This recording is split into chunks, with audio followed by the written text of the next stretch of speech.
Hi, I'm Kate from Sew Into Overlocking and welcome to this tutorial. This is all about doing a decorative 3-thread overlock edge, which is perfect for creating a baby blanket.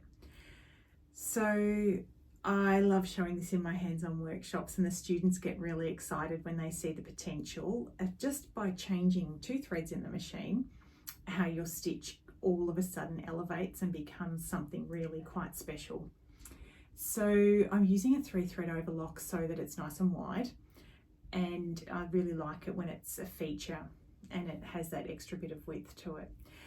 On my sample here I have the same weight thread in the upper and lower looper, and I've got pink in the upper looper, lavender in the lower looper with a pink polyester thread in the needle. So today's sample that I'm making is using the Wonderful Threads Razzle and Dazzle. So Dazzle has this gorgeous bit of metallic through it. They're both a rayon thread and they're the same weight, but the Dazzle just has that little bit of sparkle. So I'm going to use Dazzle in my upper looper and Razzle in my lower looper. I've got my 2 pieces of flannelette. So it comes about 110 wide. So I got 1.1 meters, although they've ended up being a bit smaller by the time I've evened up the sides and matched them up, because they won't actually cut straight to start with. So if you're concerned about that, maybe buy 1.2, 1.3 meters to allow for them not being cut straight in the beginning. So I've squared them off and I've used some 505 basting spray just to help bond them together so that there's no movement when I'm sewing. You could also just pin them as well if you wanted to. I've also curved my corners because I really don't like doing square corners, and why make anything more difficult than it has to be. So I have my fabric all prepared, ready to go. I have my machine threaded. So I have my decorative thread on the loopers. I have the dark pink polyester thread on my needle. I have increased my cutting width to the widest it will go, which is 7.5 on this Baby Lock Ovation. If your machine has the ability to extend the cutting width, just make sure you take it out as wide as it will go. And you may have to adjust your tensions if your machine has tensions. So you will have to reduce your looper tensions because you have extra that you're trying to cover by increasing the cutting width. And also, once you put a heavier thread on too, you may have to adjust your tension. So just make sure you've got enough fabric left over once you've trimmed it off to do a bit of a test sew. So currently my stitch length's sitting at about 2.5. And again, I always, when I put thicker threads on the machine, I start with a stitch length of about 3 and then I work back.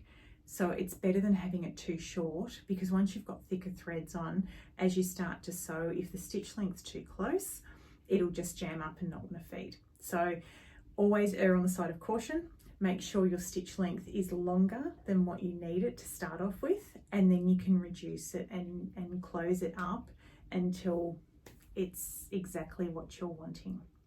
So let's move the camera a little bit closer to the machine and we can have a look at the stitching. So I always start on a straight side, and because I've done a test sew, I have a little bit of overlocker chain coming out of the machine. So I raise my presser foot, hold the chain and just gently unlock the threads until you can actually draw them through until they're a little bit straight to start. That way it gives you a much cleaner start. Because my work's cut to the exact size that I need it, I'm starting with the cut edge right up against the blade. So I'll only be skimming the rough little bits of thread that are sticking up. I don't want to be cutting a lot of the work off.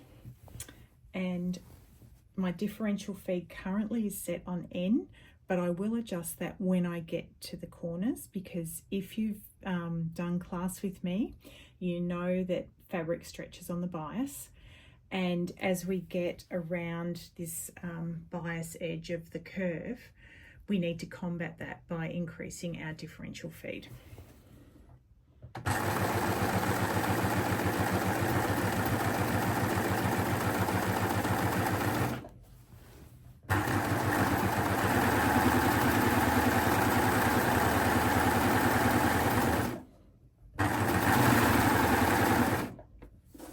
So as my curve is approaching, I just need to up the differential feed. Now I'm taking this up to 1.3. If you have a machine that you can take the setting to about 1.25, so if it's a Janome, you'll find that there's a setting of 1, a dot, and then 1.5. So you'd only have to take it to that first dot. If it's a machine that doesn't have gaps in between, some of them just go straight from 1 to 2 or 1 to 1.5, you can make slight adjustments by increasing slightly into that vicinity of about 1.25, 1.3. So as my fabric's starting to stretch, I stop, up the differential to 1.3.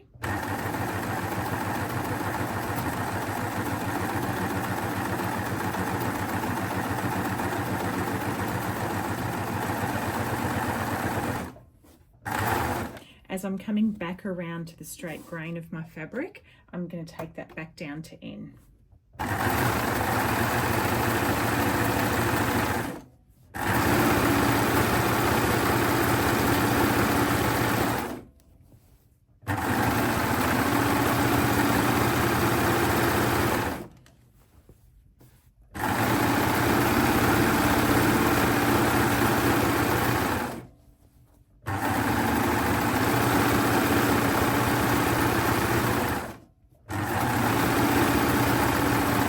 Again, corners approaching up to 1.3.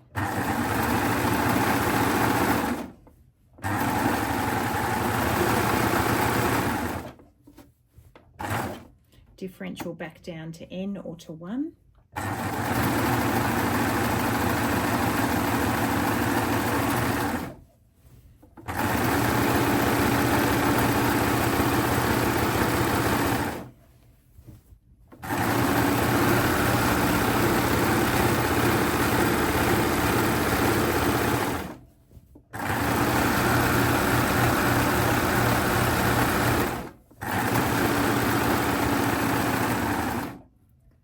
Again, corners approaching, so up to 1.3.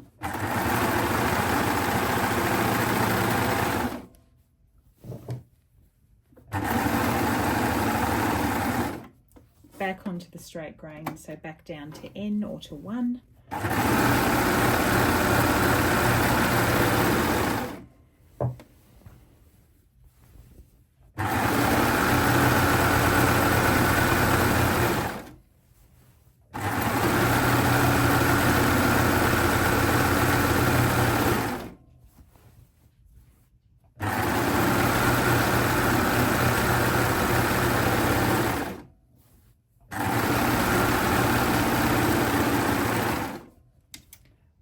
Increasing our differential for the last time.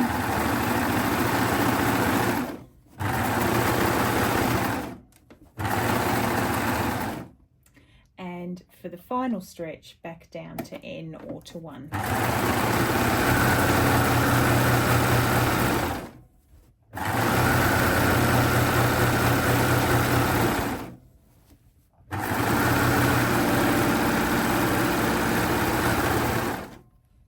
So as the start of the work is approaching, you can either stop and snip those threads off with scissors, or you can use your blade if you like as you get closer.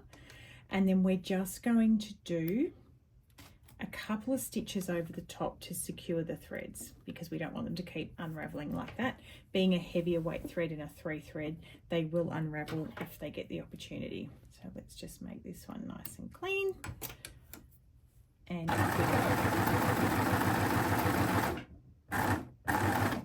now if you can easily lock your blade down at this point, which is what I can do on this machine, I'm going to stop and lock my blade. If it's difficult for you to be able to do that with the setup of your machine, just make sure that you don't cut the beginning of your stitching with the blade of the overlocker. I'm going to do just a couple of stitches over the top that finishes that and secures it beautifully. My needle's up to the highest position, and then I'm going to raise my presser foot and draw just a little bit of needle thread down. That allows me to remove my work and turn it around behind the needle, put the foot back down, and then I'm just going to chain out. So chaining out is a term that I use when I'm talking about sewing without any fabric under the foot.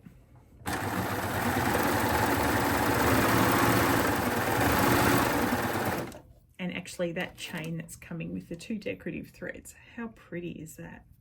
You could have lots of fun with that. It's a great, great decorative application. So I've come back around, and the idea is that you don't really want to be able to see where you start and finish. So with this end here, I'm just going to use a hand needle and tuck that in underneath.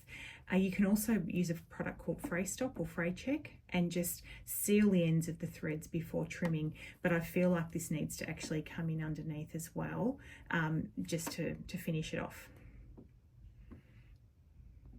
So my blanket's all finished. I've got a new great niece on the way later this year, so this will get put away for her, and I have plenty of thread left over, so there's a lot more projects being planned as well. If you have any questions, please leave them in the comments section, or you can find me through my socials, which is Sew Into Overlocking on Facebook and Instagram, or through my website, which is sewintoverlocking.com. I also love it if you use this technique in something, send me a photo, because I love to see what people are doing with their machines. So until I see you next time, stay safe, take care, and happy overlocking.